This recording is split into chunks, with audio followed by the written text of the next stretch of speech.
Patrick Biren, le panier de la ménagère, au fait, qu'est-ce que c'est? Alors en Belgique, c'est un ensemble de produits qui doivent servir normalement à représenter la consommation de la plupart des citoyens. Donc c'est une liste qui reprend des produits et services qui sont... C'est ça, oui, on a 500 à peu près pour l'instant. Voilà. Mais finalement, ça sert à quoi? Alors, toujours dans notre pays, bon, ça sert essentiellement à évaluer le coût de la vie, en tout cas sa variation, à la hausse comme à la baisse, mais la plupart du temps c'est à la hausse, pour réadapter essentiellement bon, les salaires des personnes qui travaillent, les pensions de celles qui ne travaillent plus, et également les allocations qui sont données aux personnes qui peuvent en bénéficier, comme par exemple les allocations de chômage ou bien les allocations familiales. Donc en gros... Ou le revenu minimum, oui, le revenu, ce qu'on appelle le revenu d'intégration. Que l'on soit actif ou non, ça sert à calculer ce que tout citoyen touche en fin de mois. Voilà, à la base, en fait, ce système a été inventé il y a longtemps, déjà depuis 1920, pour que l'évolution du coût de la vie n'ait aucun impact négatif sur le pouvoir d'achat des citoyens.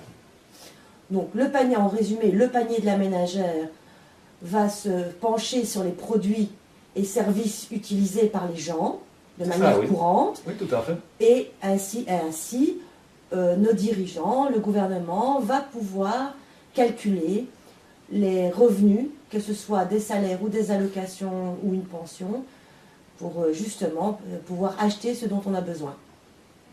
Absolument. Alors, par rapport à ce panier de la ménagère, il paraît qu'il y a quand même quelques dérives.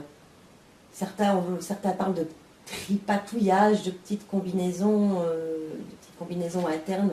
En effet, il y a un petit peu de tout cela.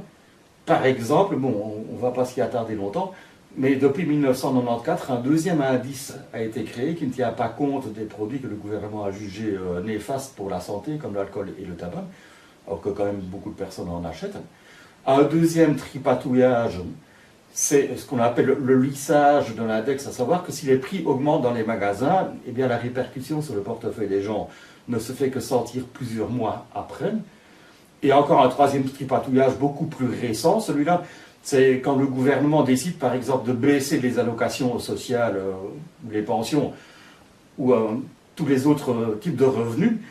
La décision là est prise par le gouvernement et fatalement n'est plus prise en compte par le fameux calcul de l'index.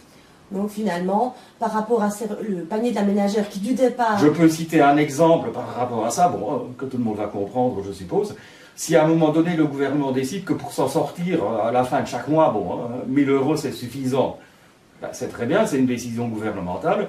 Si quelque temps après, le même gouvernement décide qu'avec 800 vous allez vous en sortir aussi, ça redevient de nouveau une décision gouvernementale.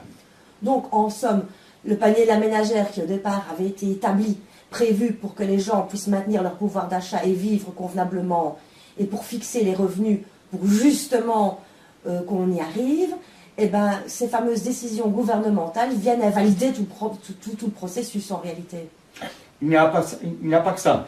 Il y a encore une autre forme que je qualifierais de perverse là-dedans, qui ne représente pas vraiment l'évolution du coût de la vie.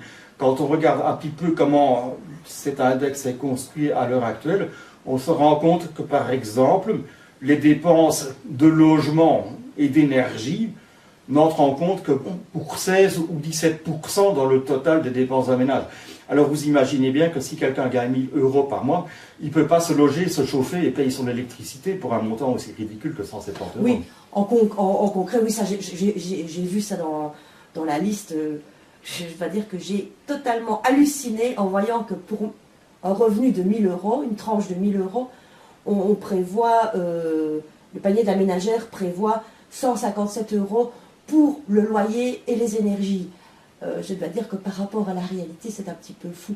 Et pour la nourriture, il prévoit... Voilà, et pour la nourriture, il prévoit à peu près la même chose. Donc ça, c'est de l'ordre de 16%, alors que tout le monde sait bien que, surtout pendant les dernières années, ce sont des budgets qui ont franchement explosé dans les budgets des ménages.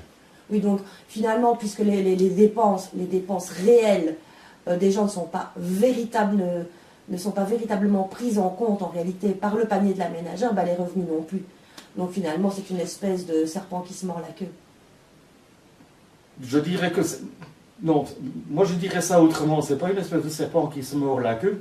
C'est tout simplement une façon qui est complètement perverse et insidieuse d'augmenter de façon complètement progressive et invisible la diminution du pouvoir d'achat des citoyens. Parce que ce sont des choses qui se passent par petits pourcents, petits pourcents, petits pourcents tous les mois. Et au bout du compte, personne n'a l'air d'y toucher. J'en arrive à mon serpent qui se mord la queue, parce que quand un pouvoir d'achat est diminué, l'économie ne se porte pas très bien. C'est-à-dire que moins vous avez d'argent, moins vous allez consommer aussi, moins vous allez aller acheter des choses au magasin, puisque vous ne pouvez plus les payer. Bien sûr. Donc moins on va en fabriquer également. Donc moins il faudra de personnes pour fabriquer ces objets-là.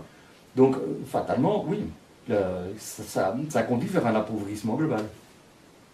Et voilà, Monsieur Birel, je vous remercie pour ces éclaircissements concernant le panier de la ménagère.